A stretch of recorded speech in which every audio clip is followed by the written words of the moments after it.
What can you tell me about your experience about this movie?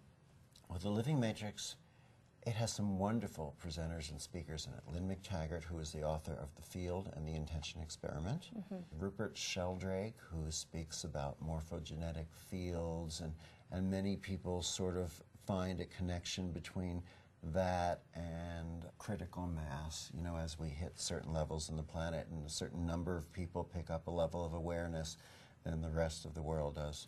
Bruce Lipton, who is the author of The Biology of Belief, yes, an amazing, amazing teacher. Plus some people from IONS, which is the Institute of Noetic Science, including Marilyn Mandela Schlitz, who is, I believe, the president of IONS. So, interestingly enough, Dan Brown, who's the author of the Da Vinci Code, his new book just came out, I believe, last week, called The Lost Symbol. And of course, it's also huge. And one of the main characters in the book is supposedly a composite between Lynn McTaggart and Marilyn Mandela Schlitz. Wow. So that's becoming quite interesting too. And it's very interesting. As this film was being made, multiple times the producers would contact me to see if I wanted to be a part of it. And of course my schedule was very busy, and so was theirs. And they were talking to researchers about the concept of healing and energy healing and mind over matter and how it might work. And of course, you know, reconnective healing takes us very far beyond that, so it's not exactly the same material. But I guess the reconnection and reconnective healing kept coming to them, so finally they contacted us again. And I was in Europe on my tour and asked if I'd fly out and do an interview, and I said of course I would. So a lot of their movies talking about, you know, various kinds of energy approaches, and then here I am talking about, you know, something going, well, that's fine, and we love that, and how about we can go beyond that now? And so I talk about these different things in the interview, and they said, what was your most dramatic healing? Which, of course, is a question most everyone asks, and I think in their mind they expect that I've got some very special healing that I keep on the mantle of my fireplace. I'm going to take it down and dust it off and share it with them.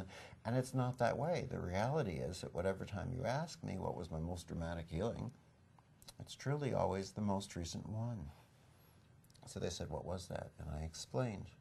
I had just come back from Thessaloniki, Greece, the second largest city there. I had just given a presentation for a few hours at a small miniature coliseum type of a setting, and afterwards I was leaving to go upstairs and outside to where they were arranging the book signing. And at that point in time, a group of people came carrying up this young child who had metal leg braces on. He couldn't walk. He had cerebral palsy. His toes could touch the ground, but his heel couldn't. He was scheduled for surgery in the muscles of his legs to see if they could get that handled. He couldn't really walk. He couldn't speak. He could only speak in monosyllable, you know, type sounds that the mother would interpret for the family. He'd have to hold on to the parents or the furniture to walk. He'd have to sit to push himself downstairs or crawl to go upstairs. But at the point when they bring the child, you have no idea of this. Well, I know something is going on, but only because I see the leg braces. Yeah. No, I didn't know the whole story, and I didn't understand much. And they just said to me he had cerebral palsy, and would you work on him? And I said, well, they're taking me up now for the book signing. I said, after the book signing, I'll come back down. So I finished the signing, and I came down and let him be on the table on the stage and began to work. But we only had 4 minutes. I didn't know that when we started. We started to work, and 4 minutes into it, they said they're turning off the lights. I think in the movie, the mother explains that she met us for about 15 minutes. She did, all combined, but we only had 4 minutes to work. So they said we had to stop. So the friends who carried the child up took the child up off the table. I was trying to speak to the parents through an interpreter because I don't speak Greek and I don't speak English, and they didn't really believe in this work, which is why they didn't volunteer to bring him up when I asked for volunteers to demonstrate on during the presentation. The friends kind of talked them into it. And all of a sudden I saw them turn their heads. And I looked to see what they were looking at, and apparently this little boy, Demetrius, this little 5-year-old boy, who'd been unable to walk, had walked by himself off the stage, down the steps, and ascended the entire staircase of the Coliseum. He was standing at the top with his arms out and this huge smile. Wow. And the parents started to get nervous as he began to sort of walk, jump down the steps. And they ran over to get him as if they were going to save him from something. He saw them coming, he goes, no, no, no, I'm going to do it again. And he ran up and he came back down. Well, needless to say, the mother decided to attend the seminar.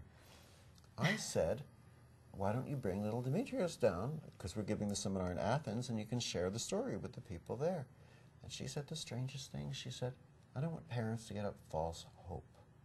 I thought that's a really odd thing to say, because she just saw her child walk after 5 years, but I didn't want to push the mother of the child. She came down, she took the seminar. The next weekend, she said, can I bring Demetrios down to see you? And I said, of course. So came a whole group of people with Demetrios. They came up to my hotel room. The leg braces weren't on. Demetrios said through a translator, look, I can run. And he ran down the hallway and ran back. He said, look what else I can do. I can stand on one leg and spin in a complete circle, and he did. Then he said, and I can open my right hand. What I didn't know was that his entire life he was unable to open his right hand. Wow. He couldn't even hug his parents with both arms. He said, look, I can drink my own glass of water. And then I realized he was speaking, and everyone, except me, because it was Greek, could understand him. This is the type of research that makes the scientists excited about what is so dramatically different about reconnective healing than any form of energy healing that we've ever known of before. The healings seem to happen like this. It just defies, completely defies the illusion of limitations of time and space, and almost every time the healings last for the lifetime of the person. I just got back from Russia.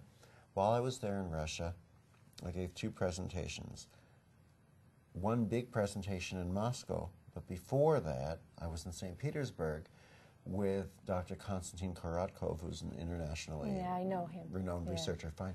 And he had organized a group of doctors who wanted to begin to learn how to work with this. So we only had 2 nights. And for volunteers to lie on the table to be models for these doctors, he got Olympic Russian athletes. That was interesting was one of the, so this had been arranged for a while. So one of the 4, I think there were about 4 athletes or so, one of them, just 4 days before the event, broke his leg. So he came in with a cast, you know, one leg raised up in the air, a cast on crutches. He had to like hop on the good leg. At the end of the second night, or just in the middle of the second evening, he was able to walk again. Wow. The doctors were shocked. We had amazing research aspects of it. And one journal, a good peer-reviewed research journal, came out with 4 research articles on reconnective healing. What they're so intrigued about is how instantaneously it can be taught. When we bring the seminar to Caracas in November, we're teaching people it will take only 1 weekend. By the end of that weekend, everyone in that seminar will be able to access and facilitate any level of healing that I can, and any level of healing that any human being on this planet can facilitate, as long as they are willing to allow themselves to let go of the techniques. The thing about the techniques has been, it's been, as we talked about last time, like training wheels on a bicycle. It helps us get closer, but we have to take the training wheels off. And what we find sometimes is that we teach some people and then they try to add to the technique of reconnective healing, and when they try to add to it, what they're doing is putting they're putting training wheels back onto the bicycle, and of course they don't ride as well.